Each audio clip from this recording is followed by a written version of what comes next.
Vamos entrar na nossa lição de hoje, está no nosso site, ongrace.com, a mais alta filosofia. Os passos do homem são dirigidos pelo Senhor. O homem, pois, como entenderá o seu caminho? Provérbios, capítulo 20, versículo 24. Toda pessoa salva deve entender que é serva de Deus. O Senhor dirige os passos de todos os que são dele.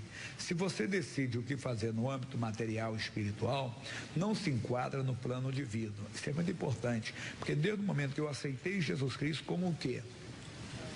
Como Senhor, como Salvador. Então, se eu aceitei Ele como Senhor e Salvador, Ele é Senhor, então eu sou servo. Eu vou dirigir, mesmo que a coisa seja agradável, mesmo que a coisa seja aprazível, eu não entro.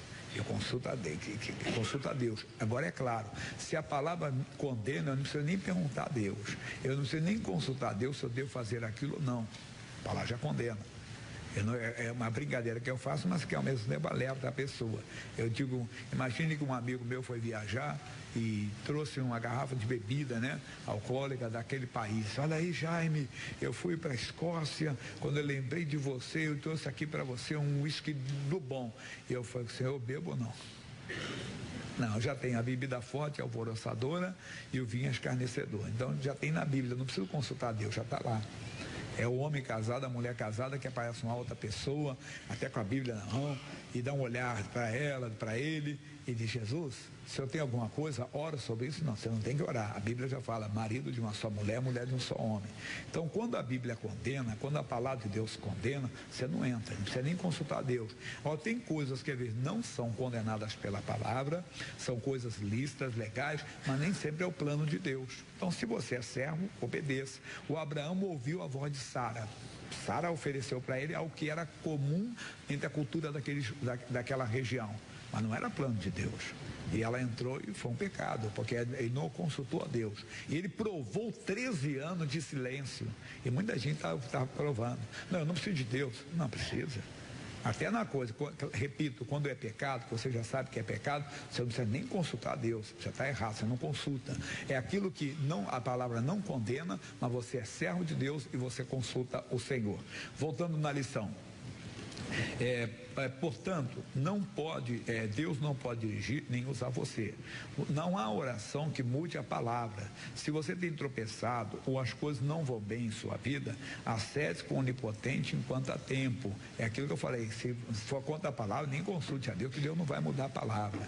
Mas Deus, eu estou gostando tanto dessa mulher, mas ela tem marido, estou gostando tanto desse homem, ela diz, mas esse homem tem esposa. Deus não vai matar a esposa dele para te dar aquele homem. Você não está na feitiçaria, não. Que vai lá e paga o guia lá, mata aquela mulher que eu quero ficar com o marido dela, mata aquele homem que eu quero ficar com a esposa dele. Você não está na feitiçaria. Você não está no Deus, você está conhecendo o Deus que dá vida. Então, cuidado para você não entrar no Deus, não vai mudar a palavra dele. Os desobediências, os mandamentos, não são dirigidos pelo Espírito Santo. Ora, o Altíssimo não levará ninguém a pensar nas coisas erradas, nem o fará praticá-las. Não há desculpa para aceitar a tentação em seu coração. Então, livre-se de tudo o que não está de acordo com as Escrituras, pois esse é um golpe do inimigo para fazê-lo fracassar. Sabe que o missionário contou uma vez que é verdade. Como pregador do Evangelho, às vezes o pregador ouve coisas, não estou contando a vida de ninguém saberá, mas como pregador do Evangelho, às vezes a pessoa, pastor, eu pensava dessa maneira, que Deus tinha me dado aquela pessoa, mas o cônjuge daquela pessoa iria morrer, aí sim eu estaria livre, ou o meu cônjuge morreria e eu ficaria livre, e a pessoa já começa a alimentar aquilo como um plano de Deus. Não, irmão, Deus, repito, Ele não vai matar o marido daquela mulher para te dar, entenda, para dar aquele homem para você, ou não vai matar a mulher daquele homem, entende? Para te dar aquela pessoa. Não tem isso, não entra. Ou Deus não vai abrir uma exceção para você tomar uns pilex, ou contar mentira, ou fazer coisa errada para Ele te abençoar, não. A Bíblia diz que Deus abençoará a obra das tuas mãos. Então, cuidado para não cair no erro. Se você não tem triunfado, mas sim caído em tentações, não tem sido servo de Deus. Fomos chamados para compor o corpo de Cristo. Ora, assim como todos os órgãos do meu corpo têm de fazer o que a minha cabeça ordena, os membros do corpo de Cristo também precisam cumprir o que Jesus, a cabeça desse corpo, manda. Sabe que os rebeldes ficarão de fora dos planos do Senhor. Verdade. Uma vez Isso foi um professor que estava ensinando. Ele disse, por exemplo, há tanto para escrever como para digitar. Quem escreve não é a mão. Não, é a mente.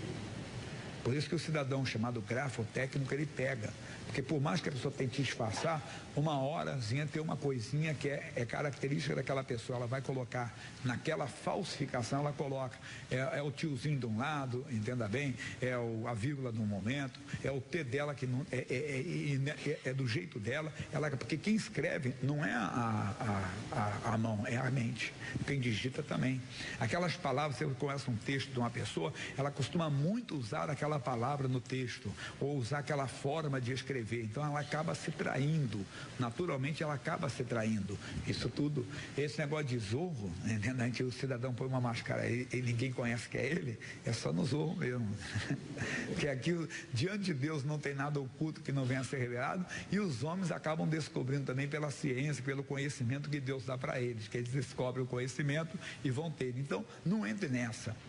Quem caído em tentação, Deus não tem sido teu servo. E é perigoso, porque a Bíblia diz, lá no livro de Isaías 44, 26, que Deus confirma a palavra do seu servo. Se eu não sou servo, ele não pode confirmar a minha oração. A Bíblia diz que toda ferramenta preparada contra mim não prosperará. Toda arma que se levantar contra mim, toda língua que se levantar contra mim, em juízo eu a condenarei. Esta é a herança dos servos. Se eu não sou servo, eu não tenho esse direito. A herança é um direito legal. Acorda, meu irmão. Vale ser servo de Deus, tem recompensas do servo de Deus. O servo de Deus recebe os segredos do Senhor. Vale ser servo de Deus. Se não tem sido, tem que parar e voltar correndo realmente.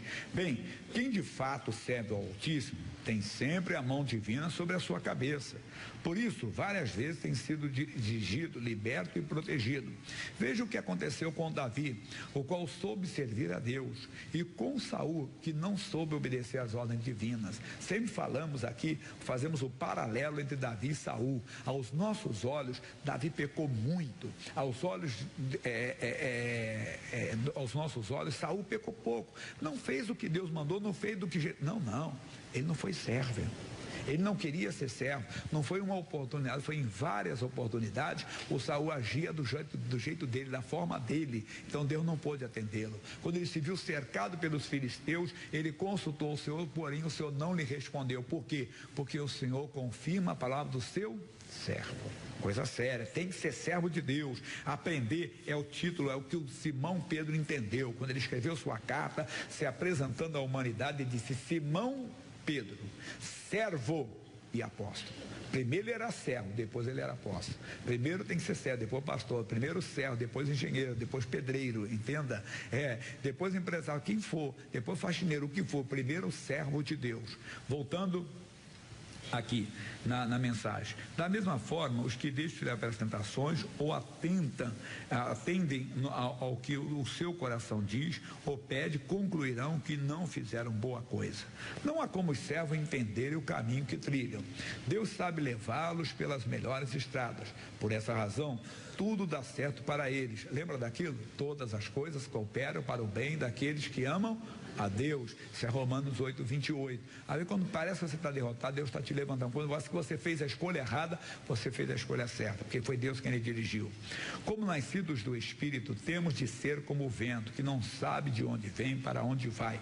A verdade os servos de Cristo jamais tropeçarão nos obstáculos colocados diante deles pelo inimigo. Salmo 91, versículo 12. Aos seus anjos dará ordem a teu respeito, para não tropeçares de alguma pedra. Não há nada melhor do que ter o Espírito Santo guiando-nos. É recompensador cumprir os mandamentos divinos. Você sente alegria, porque na presença de Deus que há abundância de alegria. Nós temos o caso do jovem rico. Jesus falou o caso. E o homem chegou, a história conta, isso aqui não é uma palavra, é um fato realmente. O homem chegou e disse: bom, mestre, que faço para dar a vida eterna? Eu guardo os mandamentos. E ele disse: tudo isso eu guardo desde a minha mocidade. Jesus disse: falta-te uma coisa. vende o que tu tem e dá aos pobres. Ah, isso aí não, saiu dali triste. Por quê? Porque não conseguiu obedecer. Quando você não consegue obedecer à palavra de Deus, você não tem alegria. Mas quando você consegue obedecer, por exemplo, quando você consegue perdoar uma pessoa que te ofendeu, que te machucou, mas te ofendeu mesmo, mas você diz: Jesus, como eu fui machucado, como eu fui ferido, como eu fui humilhado, mas em nome do Senhor, meu Deus, me faz esquecer, essa pessoa está precisando. Se depender de mim, claro que ela tem que pedir, ela tem que se arrepender, mas se depender de mim, ela não vai para o inferno. Oh, meu irmão, nessa hora você venceu a você mesmo, você sente a alegria da salvação, a alegria de ser realmente um homem de Deus, quando você consegue dizer não a um pecado, consegue dizer não a uma coisa prazerosa ou lucrativa, mas que feria a palavra, e você diz não, mesmo a carne desejando, ou a mente pensando: puxa, eu perdi uma grande oportunidade. Você se alegra, porque você está na presença de Deus, você sabe que está em comunhão com Deus, sabe porque sabe que o Altíssimo está contigo. É bonito isso aqui. Bem, mais ainda dentro da lição, nada melhor do que dizer: se você vive desconfiado do seu cônjuge e remoendo situações as quais imagina estar acontecendo, não está no caminho verdadeiro.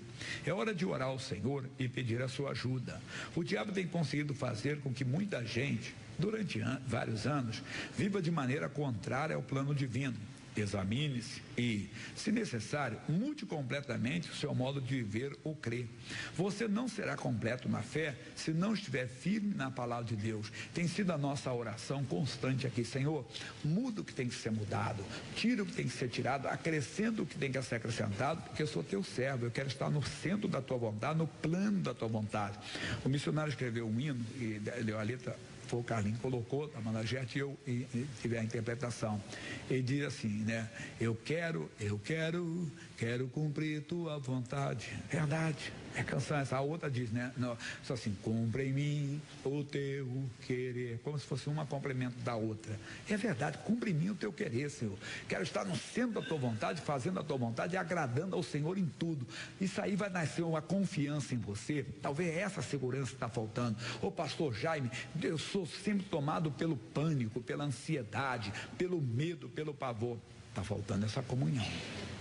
Porque quando a comunhão é plena, então você sente uma segurança. Mesmo que essa tentação do medo venha, do pânico, mas você está seguro, você sabe porque sabe que Deus está contigo. E você diz, mesmo se o coração acelere, a cabeça venha pesar, você diz: não vou temer, está amaldiçoado esse medo em nome de Jesus. Por quê? Porque Deus não me deu o espírito de medo. Mas isso aí não é fruto do acaso, não é repetir o versículo como papagaio, não é uma convicção que é dada pela presença de Deus na sua vida. É uma certeza que vem, uma convicção que é fruto da comunhão, é fruto da comunhão. É aquele casal que é tão unido, entenda, que quando alguém fala alguma coisa, ele até brinca, até ri, ele sabe quem é a esposa dele, ela sabe quem é o marido dela.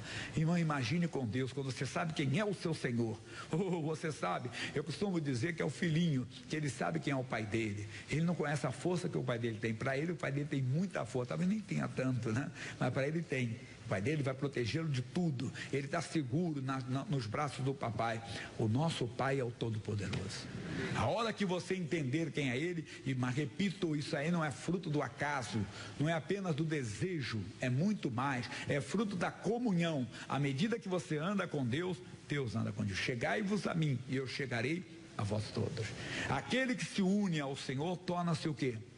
Um só espírito com ele. 1 Coríntios 6,17. Tem que se unir na comunhão plena, andar. Meu irmão, quando parece, Deus, surgiu essa dor, nem sei o que é, mas em nome de Jesus está amaldiçoada. Deus, surgiu esse caroço, mas em nome do Senhor está amaldiçoado. Veio um diagnóstico, a pessoa, esse caso é isso, Jesus não vai prosperar, já está amaldiçoado em teu nome. É verdade, ele anda seguro, ela anda segura, aquela pessoa anda em plena comunhão com Deus. Isso é fruto da obediência, da comunhão. Voltando para a lição então. Bem, não falta a quem se deixa, nada falta, perdão, a quem se deixa conduzir pelo Espírito Santo de Deus. Salmo 34, versículo 9. Os filhos do Senhor necessitam e sofrem fome, diz o versículo 10. Mas aqueles que buscam ao Senhor, de nada tem falta. Os servos do Altíssimo desfrutam da sua paz, da sua presença, e são cheios do seu Espírito. Eles sempre são usados na divina obra. Jesus veio para que vivamos com abundância. João 10:10. Segunda parte, como tem sido o seu viver? A maneira como você vive mostra como você serve ao Senhor. Pense nisso. Em Cristo, com amor, deixa a mensagem missionária. Amado, segure essa mensagem. Jesus, eu quero ser teu servo. Vamos lembrar isso aqui, para quem não conhece, deixa eu ler direto da Bíblia. Segunda carta de Pedro, capítulo 1, versículo 1. Segunda carta de Pedro, o grande Pedro teve um entendimento grande, o que ele precisava. Simão Pedro, servo e apóstolo de Jesus Cristo, aos que conosco alcançaram fé igualmente preciosa pela justiça do nosso Deus e Salvador Jesus Cristo. Nós temos a mesma fé? Temos. Então, acima de qualquer coisa, nós somos servos. Aleluia. Vamos orar? Fiquem de pé, por favor.